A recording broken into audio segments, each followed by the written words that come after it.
What's going on, Planet Tank people? MCD here, coming from live from Dallas, Texas. This video is for Amber Courtney and what she should do with her 75-gallon aquarium. It's the same size as a 55, but it's got a little bit wider. Same length, excuse me, a little bit wider. I would definitely use that width to my advantage to get more of a depth perception.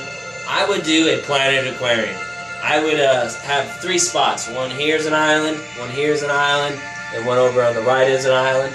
And that's where I use my substrate. And between the islands, I would use like pool sand or fluorite sand in the middle. I want to do the fluorite sand, just more of an inert sand, nothing to grow there, just to give you more of a depth, to get more of a eye-appeasing visual with your aquarium and your setup. I would do between mix of high-tech plants and normal plants. Especially with it being tall, you know, you got some good swords. You can use a hydrophilia in the back or the wisteria. You can do a bunch of cool plants in the front. You can use a chainsaw. You can use HC. You can use repens. I mean, there's so many different plants that you can use. I've definitely used that to my advantage. Plant choice, I do my research on to really see what you want to do. Do you want to have plants that you're going to have to maintain a lot, or do you want to have plants that are going to be a lot easier to use and not to have to be in your aquarium as much? For filtration, if you can with their stand, first of all, I paint the stand black or a dark gray. Mine's a dark gray. And for the filter, if I could, I would definitely use a sump system, because sumps are so much more easier to use. You don't have to open them up, get it. It's in and out, easy, quick, easy. And the easier your aquarium is to clean and to maintain, the more you enjoy it. Don't get me wrong, there's some awesome aquariums out there. Excuse me, not aquariums, but filters. The filters I'm using here are all Fuvels. I definitely recommend if you're going to go with the canisters, go with the Fuvel. The FX5 is a good one. They got the new Fuvel that just came out. That one's awesome. I haven't seen it yet or used it yet, but I use the G6, the FX5. Can't complain at all. Awesome filters. Keep my aquarium really clean. And then, when it comes to fish choice, you're going to want to use discus, or you're going to want to use other fish. A lot of people use discus. I love discus. I've been keeping discus for 6 years. I've had successful breeding with them. I've had success keeping them. I mean, I love them. They're intelligent. They're beautiful. But they're really, they're a higher fish to have to maintain. You really want to maintain. You want to really do that many water changes. You got to keep that in mind. Now, with a smaller fish, you don't have to feed as much, which means you don't have to clean as much, which you don't have to do as much. And with 75, my next escape with this one, and I'm not getting rid of my discus, I'm not selling them. I've had these guys for over 4 and 5 years. I'm not getting rid of them.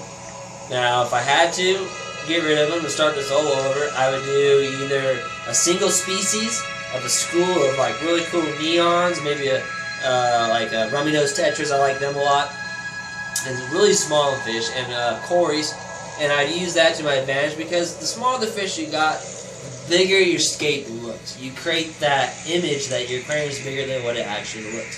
When you see the discus swim by, like in the video, it kind of takes away from your scape, unless you have a big aquarium, and then it still complements it. But if your aquarium's not too big, your discus look too big for the scape, which makes your scape look smaller. Now, if you get the video where you got all the small fish, your scape actually looks way bigger. So I would definitely probably go with a single species with some cories, and think in mind of that too. Now, if you go with cories, you probably don't want to use Eco Complete. Eco Complete is an awesome, don't get me wrong, is an awesome substrate. Definitely good to go, but when fish eat it, it's really sharp edges. It can cut up their mouths. I've seen my discus cut their lips. I've had cories just die because they've actually cut their mouths so bad they've got infected and then they've died from it. So if I did Eco Complete, I'd do it in a layer system where I'd put the Eco Complete on the bottom. I do like the fluorite sand on the top, because this makes it that much easier to plant your plants. And then use the pool filter sand, like I said, around the islands to give you that aspect of making your tank look deeper than what it really is. But your 75 has a good depth, so definitely use that to your advantage. I would put in some driftwood, some bigger stones to make it look more natural. I mean, if you wanted to do it long like this, you can still put a nice sand front. I've had a sand front in here before, loved it. That was years back. I still actually have the sand mixed in the substrate. Next time I move this will be this year, I'm only going to do 88. I love 88. It's a little bit more expensive. I've saved up and bought enough, and I've actually ordered a little bit more. So when I do move this, I have everything I need to do it. I think it's just an awesome substrate when it comes to plants for your high-tech plants and your normal plants. But I definitely wouldn't do a cichlid tank. She already has one. With lighting, I would either go with the high output, the Odessa 4 high output, that has the 4 high out bulbs, 56 watts. That way you can either go from easy to keep plants to harder to keep plants. And then run CO2 or XL. I run both because if you're going to be doing plants and you want to look more lush, I definitely would add the CO2. So I covered the equipment, I covered the lights and the substrate and the type of fish. And then, you know, I like flow in my aquarium, so I think if you do the plants, you definitely want to get some good wave makers or just pumps like I have here in the corner there, and the other corner to fluctuate. Remember too, a good amount of flow in your aquarium not only helps send the nutrients to all your plants so all your plants can uptake the nutrients, but it also makes it harder for some parasites to survive. So definitely do your research, figure out what works best for you, look at the plants, if they're going to be a high maintenance plant or a low maintenance plant, go from your mid-ground to your forefront to your background. There's all different plants for that. You want to do that so they don't overshadow each other and limit their growth. Like Anubis, you know, I've seen it in magazines and I've used it, I have it in here. Right now it's all over in here because I just totally rescaped everything, did nothing special. I just needed to make more room so my discus could swim a lot more because they're so big and I have just way too many plants in here. But use like your Anubis with your rocks. It takes away that hard impression, makes it look a lot softer. So Anubis is a really cool plant to use. You put it with your rocks and your driftwood.